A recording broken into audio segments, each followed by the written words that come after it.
বন্ধুরা, আজকের এই গল্পে আপনাদের স্বাগতম। আমি ঈশান। আমাদের পরিবারে ছিল মা, বাবা আর আমি।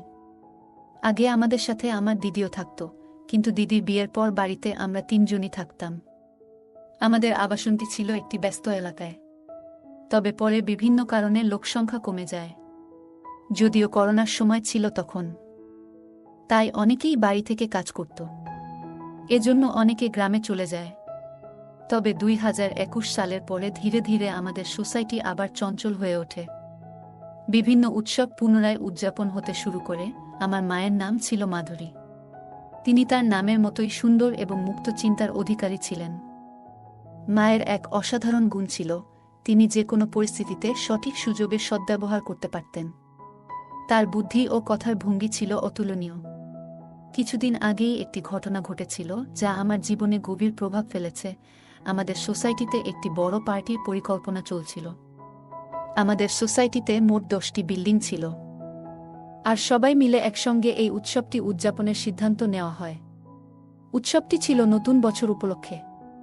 পার্টির দিন মা একটি উজ্জ্বল লাল রঙের শাড়ি আর স্টাইলিশ ব্লাউজ পরে বের হলেন। তাকে অসম্ভব সুন্দর দেখাচ্ছিল। করোনার সময় মায়ের জীবনযাত্রায় বড় পরিবর্তন আসে। তিনি তার শরীর ও স্বাস্থ্যের প্রতি বিশেষ মনোযোগ দিতে শুরু করেন। প্রতিদিন সকালে তিনি হালকা পোশাক পরে ঘরে বসে যোগব্যায়াম ও প্রাণায়াম করতেন। আমি মুগ্ধ হয়ে মাঝে মাঝে দূর থেকে লুকিয়ে মায়ের এই অনুশীলন দেখতাম। অনুশীলন এর সময় মাকে অনেক সুন্দর আর আকর্ষণীয় লাগত, যা আমার মনকে অনেক প্রভাবিত করত। পার্টির দিন মা ও আমি একসঙ্গে অনুষ্ঠানস্থলে পৌঁছাই। আমাদের সোসাইটির সবাই সেখানে আনন্দে মেতে উঠেছিল। মা ছিলেন খুবই প্রাণবন্ত ও হাসিখুশি। তিনি এই উৎসবের মূল আকর্ষণ হয়ে ওঠেন, কারণ মা সবার থেকে অনেক সুন্দর আর আকর্ষণীয় ছিল সেখানে। আর সাজগোজ করায় তাকে আরও সুন্দর লাগছিল। যতক্ষণ না লোকজন আসতে শুরু করল, পার্টির পরিবেশ ধীরে ধীরে আরও আকর্ষণীয় হয়ে উঠছিল। অন্য মহিলারাও দারুণভাবে সেজেগুজে এসেছিলেন। পুরো জায়গাটা আলো আর আনন্দে ভরে উঠেছিল। কিছুক্ষণ পর ডান্স প্রোগ্রাম শুরু হয়। সবাই একের পর এক মঞ্চে উঠে নাচতে শুরু করল। আমিও নিজের মতো করে পার্টির মাঝে ঢুকে পড়লাম। পার্টির এক কোণে গিয়ে আমি এক বোতল পানীয় তুলে নিই। লুকিয়ে লুকিয়ে পান করতে থাকি। এদিকে নাচের মধ্যে একটা মেয়ের সঙ্গে আমার আলাপ হয়। তার নাম ছিল নেহা। তার হাসি আর কণ্ঠে যেন কিছু আলাদা আকর্ষণ ছিল। সে আমার কাছে এসে কথা বলল এবং এক পর্যায়ে আমাকে প্রস্তাব দেয়।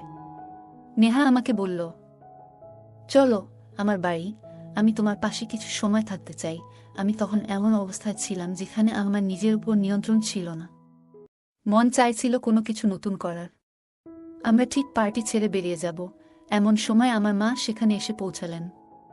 মা বুঝতে পেরেছিলেন যে আমি কোথাও লুকিয়ে আছি, আর তিনি আমাকে খুঁজতে খুঁজতে ঠিক সেখানে চলে এলেন। মা আমাকে দেখতে পেয়ে থমকে গেলেন।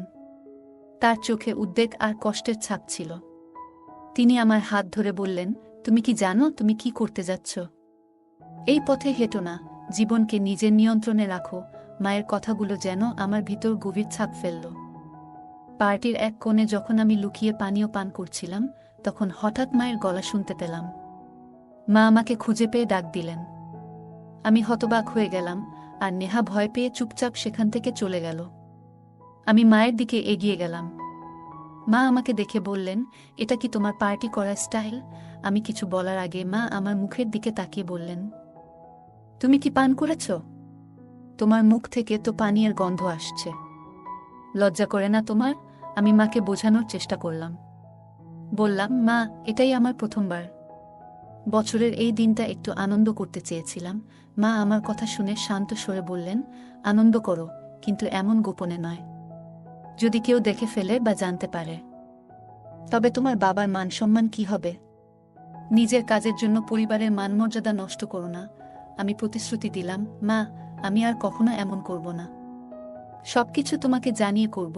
মা আমার দিকে তাকিয়ে বললেন, সত্যি বলতে, সমস্যা আনন্দে নয়, সমস্যা তখন হয় যখন তুমি লুকিয়ে কিছু করো। যা করছো তা সঠিক পথে করো।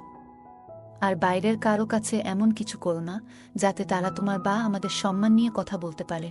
এরপর আমি মায়ের হাত ধরে বললাম, মা, আজকের দিনটা নষ্ট করো না। তুমি এসো, আমাদের সঙ্গে পার্টিতে যোগ দাও। মা আমার কথায় রাজি হয়ে গেলেন। আমরা আবার পার্টিতে ফিরে গেলাম। মা ধীরে ধীরে স্বাভাবিক হয়ে উঠলেন এবং অন্যদের সঙ্গে কথা বলতে শুরু করলেন। কিছুক্ষণ পরে লোকজন পার্টি ছেড়ে বেরিয়ে যেতে শুরু করল, কারণ ড্রিঙ্কস শেষ হয়ে গিয়েছিল। তখন মা আমাকে একটি টেবিলের কাছে নিয়ে গিয়ে বসলেন। হঠাৎ মা বললেন, আমিও একটা পানীয় চেখে দেখতে চাই। যাও, সেই কোণ থেকে একটি বোতল নিয়ে এসো, যেখানে তুমি আগে ছিলে। আমি মায়ের কথা শুনে অবাক হলাম। আমি বিস্মিত হলেও বোতল নিয়ে এলাম। মা নিজেই দুটি গ্লাসে পানীয় ঢাললেন এবং বললেন, এই সময়ে আনন্দের মাঝেও দায়িত্বশীল হতে শেখা উচিত। আনন্দ করো, তবে কখনো এমন কিছু করো না যাতে নিজের কিংবা পরিবারের সম্মান প্রশ্নবিদ্ধ হয়। মায়ের কথাগুলো আমার মনে গভীর দাগ কাটল। সেই দিনটি শুধু একটা পার্টি ছিল না, বরং জীবনের একটা গুরুত্বপূর্ণ শিক্ষা পেলাম সেই রাতে। মায়ের অনুরোধে আমি পানীয়ের দুটি গ্লাস তৈরি করলাম। মা জানতে চাইলেন, দুটি কেন? আমি মৃদু হেসে বললাম, একটি তোমার জন্য এবং একটি আমার জন্য। মা প্রথমে রাগ করে আমার দিকে তাকালেন, তবে আমার হাসি দেখে শান্ত হলেন। আমরা চিয়ার্স করলাম, আর মা দ্রুত নিজের গ্লাস শেষ করলেন। এরপর তিনি আমার গ্লাসটি নিয়ে সেটিও পান করতে শুরু করলেন। আমি অবাক হয়ে তাকিয়ে রইলাম। দুটি চুমুক পর আমি মায়ের হাত থেকে গ্লাসটি নিলাম এবং বললাম, আমি আরেকটি নিয়ে আসি। মা হেসে বললেন, তাহলে তাড়াতাড়ি যাও। আমি আরেকটি ছোট বোতল নিয়ে এলাম। এবারও দুটি গ্লাস তৈরি করলাম, একটি মায়ের জন্য এবং একটি আমার জন্য। মজার ব্যাপার হলো, আমি তখনও আমার গ্লাস শেষ করিনি, কিন্তু মা ইতিমধ্যে নিজেরটি শেষ করে বোতল থেকেই পান করতে শুরু করলেন। মা পুরোপুরি মাতাল হয়ে গেলেন, আর আমি একদিকে হাসতে হাসতে তাদের সামলানোর চেষ্টা করছিলাম। এরপর আমি মাকে ধরে সোফায় বসালাম। সময় তখন রাত 11:05। একে একে সবাই ছাদে চলে গেলেন নতুন বছরের শুভেচ্ছা জানাতে, কিন্তু আমি এবং মা নিচে রইলাম, কারণ তিনি তখন কিছুটা অসুস্থ অনুভব করছিলেন। আমি মায়ের পাশে বসে নিউ ইয়ার কাউন্টডাউন শুরু করলাম। ঘড়ির কাঁটা 12টা ছুঁতেই আমি মাকে জড়িয়ে ধরলাম এবং নতুন বছরের শুভেচ্ছা জানালাম। এটি ছিল আমার জীবনের প্রথমবার যখন আমি মায়ের সঙ্গে এত আপন মুহূর্ত ভাগ করলাম। মায়ের গালে পাউডার আর মেকআপের মিষ্টি সুগন্ধ তখনও আমার মনে গভীর দাগ কাটল। এই রাতটি শুধুই একটি নতুন বছর উদযাপনের জন্য ছিল না, এটি ছিল মায়ের সঙ্গে আমার জীবনের এক নতুন অধ্যায়ের শুরু। মা সেদিন একটু অসুস্থ বোধ করছিলেন। তিনি বললেন, আমার এক হাত ঠিক মতো কাজ করছে না এবং এক হাতে শরীরে চুলকাচ্ছিলেন। আমি দেখে বুঝতে পারলাম তিনি হয়তো একটু অস্বস্তিতে আছেন। আমি তার কাছে গিয়ে বললাম, মা, একটু বসো, আমি তোমাকে সাহায্য করছি। হঠাৎ আমার হাত তার গায়ে লেগে গেল। মা বললেন, কি হচ্ছে? একটু সাবধানে থাকো। আমি সঙ্গে সঙ্গে বললাম, সরি মা, এটা একেবারেই ভুল করে হয়েছে। মা মৃদু হেসে বললেন, ঠিক আছে, এমন ছোটখাটো ব্যাপারে চিন্তা করো না। এরপর আমি তাকে আরাম দেওয়ার জন্য পাশে বসে তার সাথে কথা বলতে শুরু করলাম। তারপর তিনি বললেন, আমি তখন থেকেই তোমাকে লক্ষ্য করছি। আমার শরীর চুলকাচ্ছিল, তাই আমি চুলকিয়েছি, কিন্তু তোমার দৃষ্টি সেদিকে চলে গেছে। তখন আমি আবার ক্ষমা চাইলাম এবং বললাম, এটা আর কখনো হবে না। তিনি বললেন, আমি তোমাকে ক্ষমা করছি না, শুধু একটু রাগ হচ্ছিল। তারপর তিনি আমাকে ঠাট্টা করে বললেন, আমার ছেলে ভয় পেয়ে গেছে, আমার ছেলে ভয় পেয়ে গেছে, তিনি ইচ্ছাকৃতভাবে এটি করছিলেন। তারপর আবার ঠাট্টা করে বললেন, এখন কেমন লাগছে? আমি বললাম, খুব ভালো লাগছে। এরপর তিনি আমাকে সোফায় ঠেলে দিলেন এবং বললেন, এখন দেখো আমাকে কেমন লাগছে। আমি মাকে দেখে বললাম, মা, তোমাকে আজ খুব সুন্দর লাগছে। মা মজা করে পোজ দিয়ে বললেন, আমাকে দেখো, আমি কি মডেলের মতো লাগছি? আমি হাসি থামিয়ে বললাম, মডেল তো নয়, তার থেকেও বেশি সুন্দর লাগছে।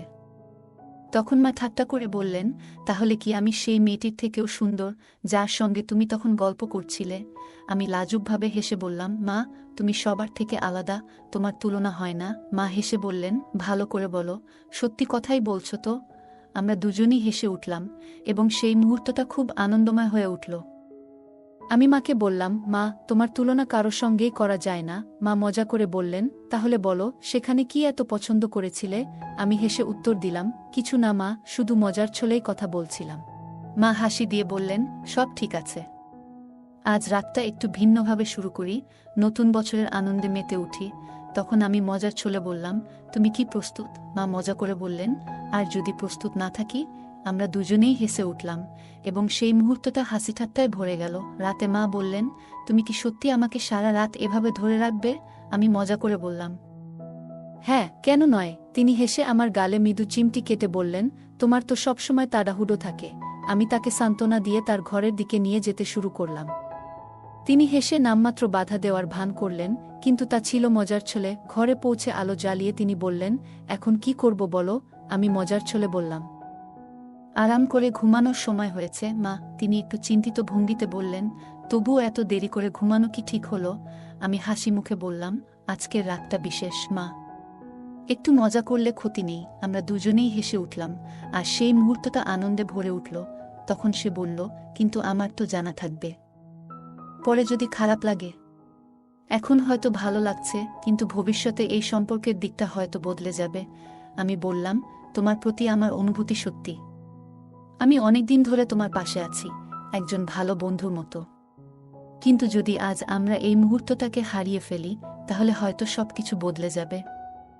সে এক মুহূর্ত ভাবল, তারপর বলল, ঠিক আছে, কিন্তু একটাই শর্ত, আজকের পর আর কখনো কিছু আশা করো না। আমি খুশি মনে বললাম, ঠিক আছে, আমি তোমার শর্ত মেনে নিচ্ছি। তারপর সে আমার দিকে তাকিয়ে জিজ্ঞাসা করল, তুমি এমনভাবে দাঁড়িয়ে আছো কেন? আমি বললাম, কিছু না।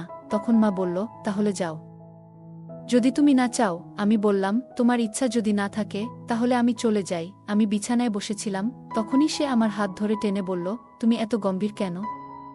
সবকিছু এত সিরিয়াস ভাবে নিও না। আমি অবাক হয়ে বললাম, তাহলে তুমি চোখ বন্ধ করে আগে শুয়েছিলে কেন? সে হাসতে হাসতে বলল, আলোটা আমার চোখে পড়ছিল, তাই চোখ বন্ধ করেছিলাম। আমি আলো বন্ধ করে আবার শুয়ে পড়লাম।